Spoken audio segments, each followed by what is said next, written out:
very true. I felt like community was having fun. Having fun, that's where the others ain't there. Some of them in jail, you know what I mean? So they are literally. It's the women that be in, it's like a bunch of like. So, oh my do gosh. you go to your kids?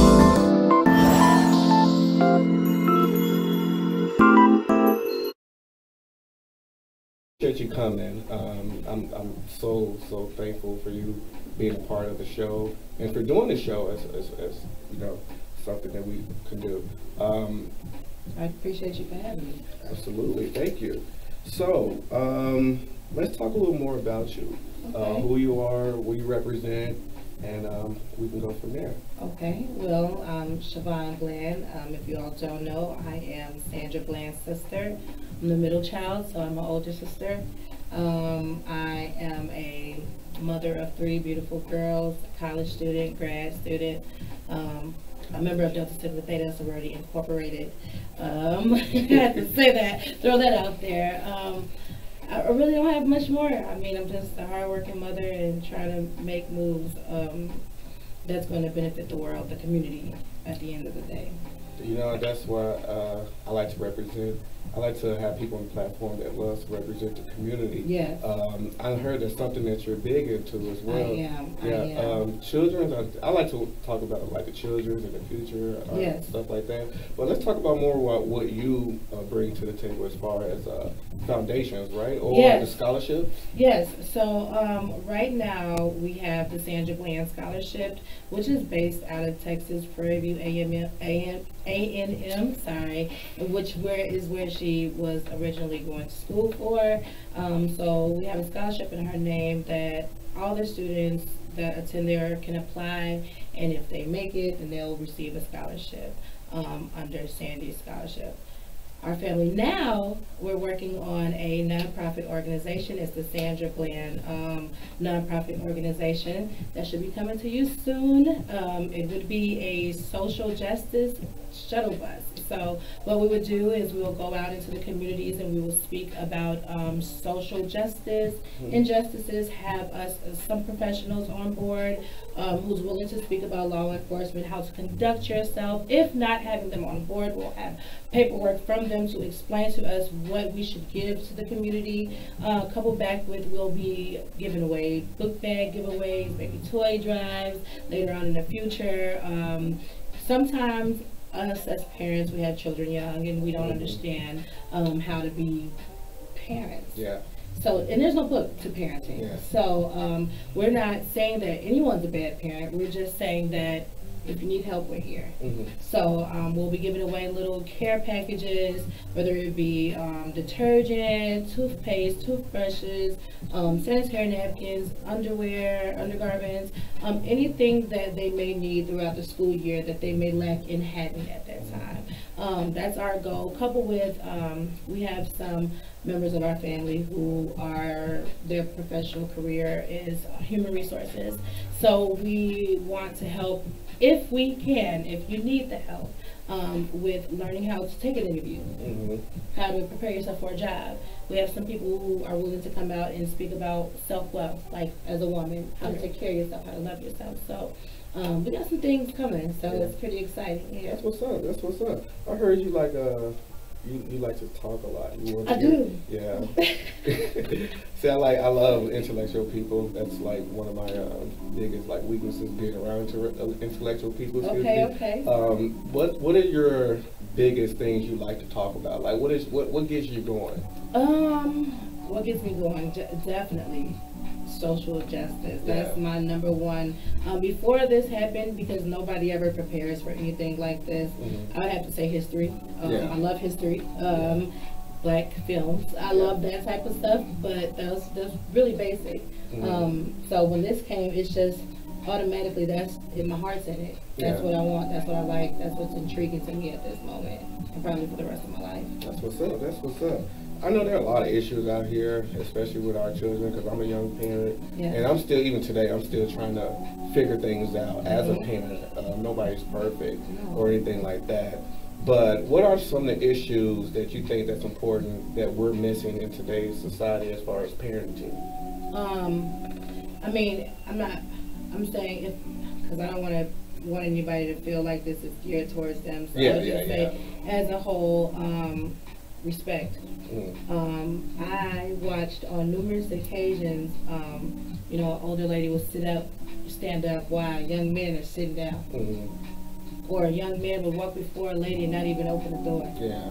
They're not being taught that, so then they're not doing it. Yeah. I see so many times where parents joke around with their kids to the point where they just have a friendship and not a parenting relationship. Yeah. So we're missing that. We're missing that part. You don't have to be one of those parents, you know, black parents, they're like, you know, or even African American parents, any type of parent, they're always just to it, aggressive. You don't have to be that way, but it has to be a balance. A balance. Yeah, I'm like that with my kids. Like, they're to the point where they all have like their own little minds or whatever, and I'm just like sitting back watching, and I'm looking like wow. But they're not like disrespectful or anything like that. But it does get to the point where they do need to be put in their place. Absolutely. Because they'll get to the point where they like, I guess, feel like they too grown or whatever. If that makes sense, whatever. Absolutely. So I do know what you mean by there needs to be a balance, because I do want to be that dad that's like, you know, hey, I'm your dad, and we can be, you know, cool and cordial, but there does have to be boundaries, because if they're not boundaries, they'll cross you. They'll cross you real quick.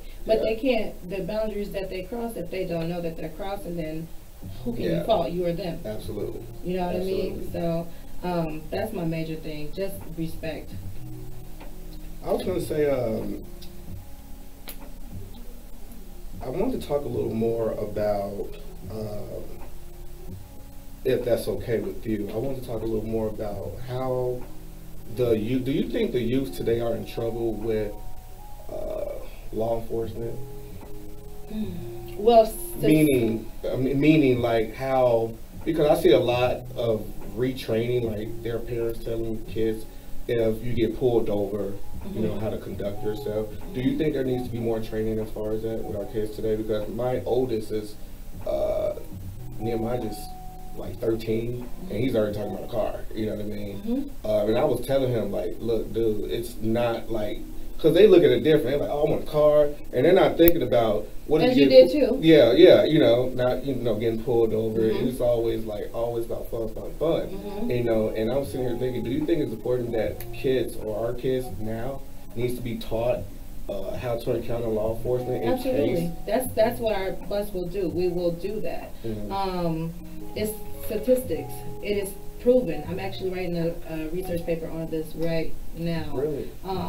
They are pinpointed. No one knows why. No one knows who. But the reality of the fact is that minorities, not just African Americans, minorities, mainly African Americans and Hispanics, are point of pullover.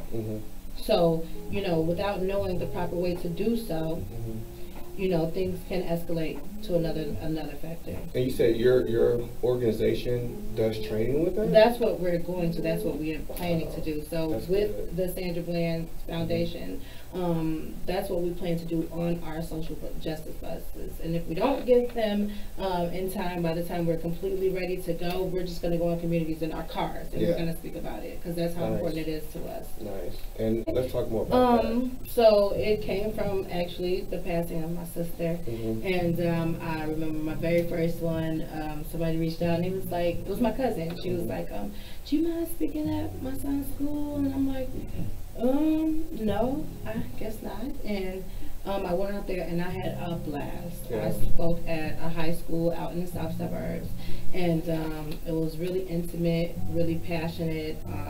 It was a full out takeoff, and like almost half those students I heard in that senior year graduated, went off to college. So that was pretty amazing. After that, I speak at colleges. I speak in different states about social justice and about my sister, and we have a panel, and we talk about the pros and the cons of the situation. We talk about how to conduct yourself in law enforcement. Usually when we speak, we have our lawyer there, so he is able to do, he has this thing that he does, I can't remember the actual naming of it, but he actually tells you exactly how you're supposed to drive and what you're supposed to do when you get pulled over. So when we go out and speak, we have the audience ask us questions, and we respond with the best way that we can.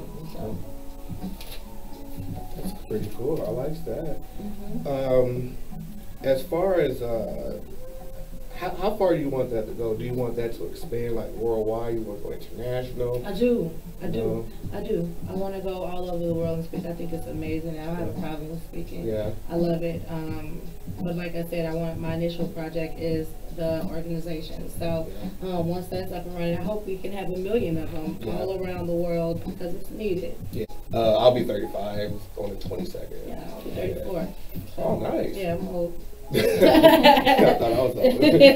But he was saying it seemed like the 80s generation is one of the missing generations, you know what I mean, out there to a certain degree. It's like, it seemed like the kids are more directed towards, you know, like, I mean, no offense towards Beyonce, but like, you know, like Beyonce, and they're getting, it's like their focus is more about, maybe more about like image and, you know, how it looks. Compared to who, though? Compared to like 70s, 60s? Yeah. What about the 90s and 2000s? I think they lost. I totally agree too. We had Beyonce, they got Kodak. What is going on? Yeah. What do you think we were wrong at? Kodak. I just think the messages have changed drastically. I was just doing that. I was listening to music from 70s on down to 2000s. The messages have completely changed. Yeah. You know what I mean? It's not about unity. UNITY. We have that. So now they have they have other stuff. Yeah. You know that's not really appropriate. Even if you analyze the Amigos and the words that they say, they're not really promoting a message. A lot of rappers today are selling music based upon sexual acts with women, alcohol, drugs, because that's what sells for them, or gangbanging. Yeah. You know, so it's like. Well, if our kids are growing up, and we can't lie, you know, our parents work a lot, we probably work a lot, so our kids are learning a lot from media, whether it be social media, entertainment, TV, music. So if they're sitting there and they're listening, say, hey, my favorite rapper says he does this, then who's going to go do that? That kid? Yeah. Yeah, I was sitting here thinking like a lot of my favorite music is like the 80s, even the 70s or whatever. And then I mean, when I'm in the gym, I'm not going to front, I will listen to the rap. So you be thugging it out in the gym. In the gym, Oh, okay, so it's justified. So you shooting people up in the gym. Well, no, I'm shooting weights in the gym. You know, it's my playground. You know what I mean? I'm just joking. But I will listen to it because it seems like when I'm in the gym, it does cause extra endorphins to fire. It does. It does things that. So I'm sitting there thinking, well, if that does this to me in the gym, for a kid that's listening to it and they're getting high on alcohol and other things out there, then listening to that music is gonna carry a negative, type of, they're going to carry themselves in a negative way. A fiction life. Yeah. That's what it is. People of a higher stature in music are getting paid off of a fiction life. Yeah. While we're living, we have kids who are living this actual life. And so, as opposed to somebody who's actually rapping about shooting somebody who they've never shot before, this kid is in a situation where they're going to have to possibly do that in order to stand their ground, and guess what they're gonna do? They're gonna do that because this person said they did that. Yeah. You know what I mean? Yeah. So it's just a terrible situation because they're motivated by something other that we can't even control at this point. Oh, absolutely. Why do you think it's like that? Because I'm looking like generation is supposed to get stronger and stronger, not weaker and weaker. You know, do you think we as parents are allowing it, or I mean, I can't say what other people do in their home. Yeah. I can say for me and mine. I don't allow that. If it's not Disney, if it's not, and let me take that back. Cause my oldest daughter, she listens to rap. I can't, I'm not gonna put boundaries on it that hard. She's 13. You know what I mean? Yeah. But it's as they go older. Yeah. I've seen Instagram with the kids citing a song that was just so. What's those ladies' name? Those two young ladies. I can't remember their name, but one of them was incarcerated. But the song was just so vulgar, and it was a whole group of elementary kids singing it, and I'm just like, well, where's the parents? Yeah. Everybody in the classroom was just. And they sing it so freely. You know what what I'm writing about in my next book. I'm talking about words, how powerful words are. Absolutely. I don't think people understand, the conscious brain and subconscious mind. The subconscious, which plays I say that all the time. Plays and record. Absolutely. And then that subconscious mind records it, and then you sitting here, you could be walking down the street, and you're sitting here speaking things over your life, not even knowing it. And then people don't understand that, oh, they got killed by a stray bullet. Well, you've been speaking about it. You've been speaking about it and unaware. You're not, I don't think, I feel like people need to be taught or re-taught words, how powerful words are. I feel like the education system to a point is just broken. You know what I mean? Is, because absolutely. what kids should be learning, to me, more important, A, economics, B, how to talk, and to understand that the words you're speaking literally has a value over your life. What you do today is going to have an impact tomorrow. Absolutely. Yep. So, Tasani. Tasani, yep. Tasani, you know what? I feel, Tasani, if you see this, you need to get in touch with me too, because we're supposed to have an interview. But yeah, I definitely supposed to have an interview coming up with her. Oh my gosh, yes. I love her books. Have you read her books? I've not read her books. Actually, let me tell you, I didn't even know Miss Tasani. My best friend, Jennifer Rogers, she graduated with her master's, and she only wanted to go to Spain. Yeah. So when we got time to buy our tickets, it was completely sold out. Yeah. And so I was like, oh God, no, this is the only thing she wanted. So I actually just reached out to Sani myself, and I just let her know who I am, and I was like, it would really be great if you give me some tickets. And she did. She came through in a clutch, got me those tickets. We had a place to sit. We had a great time. So shout out to her because she made it possible for us. Mr. Sani Simmons, shout out. Definitely. Please hit me up for a hopefully possible interview. But yeah, man, she's awesome. She does stuff within the community and tries to, especially she tries to bring women together too. She does. That's very, very important, because I see a lot of women feuding, and I be looking like, why there's a lot of women feud? I don't understand. I don't even get into that mess, but I love the fact that she brings women together and that whole. I mean, you gotta think about the age too. You know what I mean? Like as we age, I know. I used to be a feuder. Yeah. My mouth used to. But when you're 25, it's like 30. It's like. Yep. Oh, I don't have nothing else to say. If you don't bring positive energy to me, if you don't bring positive vibrations and make me vibrate higher, we have nothing to discuss. I wish you well. That's it. It's nothing I have to prove to anybody, and I think that's what we mess up. But you ain't got nothing to prove to nobody. You prove to yourself. You're in competition with yourself. Absolutely. That's it. Absolutely. If that's okay with you. What was the last conversation you had with Sandra? She called me and she said, Vaughn, how you feel about traveling the world with me? And I said, to do what? And she said, I want to speak about social justice. And I said, no. I laughed at her and I said, I got a job, I can't leave, I got the girls. I was like, you're able to pick up, you're able to go. I'm not. And she was like, okay, I'm going to get it done. I'm going to go. She said, but if I have something here, you going to come? I said, yeah. She said, okay. That was the last time we talked. We had, I guess, that was the last time we had a phone conversation. Our last time actually seeing each other, it was so weird. We always have these sister days. And like we'll take a day out the month and it'll just all be all four of us. And we'll have to go to dinner or to a movie, we'll go do stuff. And so usually when we link up, it's all four of us in the car, or I'm with Shantae and Sharon and Sandy are together. This particular time, I was with Sandy, and Shantae had a party. That's what we're going to. So we're getting ready for the party, and I'm real flashy. I like to go to the mall. Sandy was like, I'm going to the thrift store. I'm not buying nothing out the mall. That's the type of person she was. She just made an outfit out of whatever. So I'm like, I'm not going out thrift store. She's like, come pick me up, and we gonna ride together. I'm like, oh, that's weird. We never ride with each other. So the whole time we reminisced. We listened to Bone Thugs and Harmony. We just went back to like when we were kids, because Sandy and I share the same father and mother. So we literally could not be separated, because when everybody went to their father's house, I still had to be with her. When we came back home to mommy's house, I still had to be with her. So we was just always together. So we ended up talking about when we were kids, and her favorite song came on, Gold All in My Chain. Like, and so we was acting a fool that day. It was one of the best nights I've ever had. We get to Shantae's party. I started pop locking against some old man, and I slipped. I slipped on somebody's drink, dislocated my shoulder. She popped it back in for me because I literally busted my tail on this dance floor trying to dance. And when she helped me back up, she was supposed to leave with her friends. She was like, "No, I'm gonna just make sure Vaughn gets home safe because I couldn't drive. I'm left-handed."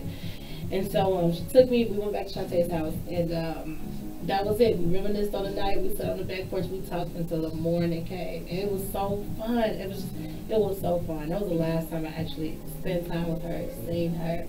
And that was in April. And then in July, that's when everything happened. So. If you don't mind, when you first heard about the incident with her, where were you at home? I was at home. I was doing a test. I was on the computer doing a test, and it was strange because Sunday I had like a pain in my chest. Like it was like a real sharp pain, like to the point where I thought I was having a heart attack because my arm got weak and numb and it started feeling tingles. And so I called Shantae. Shantae's like our second mom, so she's the oldest. I said, "Shantae, I think I need you to come with me to the hospital. Something's wrong with my chest." She said, "Well, I'm already on my way there. Something's wrong with my chest." And I said, "Oh, okay, well, I'll see you when I get there." And so I ended up meeting her there. I was taken care of first, and then she was still there by the time I got released. So I stayed with her. We called Cece, which is our baby sister, when we were there. Cece said she was having bad chest pains too, but she was laying in the bed. This was all on Sunday. Come Monday, at the computer at home, doing a test at home, and I get a call from my cousin, and she said, "You know, Sandy passed away." And I'm just like, "Wait, who?" I was lost. I'm like, "Who? What? What's Sandy? My sister?" And she was like, "Yeah." And I lost it because I didn't believe her. I had to call my mom, but then when I heard how frantic my mom was, I knew it was true. So then I gathered up my children. I dropped them off to their grandmothers, and I just went out there to meet my mom. And yeah. People out there, or what's on your heart, or be encouraged. You know, never, ever accept no for an answer. And when you put "I will try" in your vocabulary, you already failed. So as he was speaking about earlier, your mouth is the most powerful thing on your body. Believe in yourself, you can achieve it. That's all I got. Also, thanks for buying the book. Oh no problem. No problem. And I just took it. I'm not gonna lie, I just took it out the car because I was like, I want to try to read it, but I have to wait. I have like, you know what I tell everybody? Sections of life. I tell everybody, don't rush, because I did start reading it though. It's energy. It's all energy, and certain things might impact you. Certain things you might but the way I look at it, it's out there for the world. It was very intriguing. I think I began on the first chapter, and I want to say, yeah. You were talking about how other things in the world can take you away from your purpose. And that's true. It's very true. I felt like you were speaking to me, and then I had to stop. I'm like, wait a minute. Yeah. A lot of times, I feel like when I was writing this, I'm like, I want this one of them books where you read the words, and then you have to stop, and then you have to analyze and think like, okay, what is he saying here? And does this make sense? You know what I mean? Because like I tell everybody, it's not for everybody. Because I'm a thinker, you know, and I feel like when you even, whether you're speaking to somebody or trying to write something or whatever you do, you know, you have to think. Absolutely. You know, you just can't talk sometimes I'm by myself. You know what I mean? Because I can't just sit down with a person and just the conversation actually has to mean something, has to go somewhere. Like you were saying, we have to vibrate with each other, if that makes sense. And sometimes that can be distracting. Yeah. You know, sometimes you have to be by yourself. Yeah. You have to collect your thoughts alone. Yeah. I was just telling my friend, you know, you can't get opinions from everybody else about what you need to do with your life. Yeah. It's your life, so ultimately you have to reach the determining level. Oh, absolutely. I can't conversate with you about what's going on with me and then ask her, because then I'm being influenced by everybody else but myself. Yeah. So if you guys are looking for these pens, there are more at sandrablandfoundation.org. They have Sandy Still Speaks pens, or they have Sandra Bland pens. So look out, again, sandrablandfoundation.org.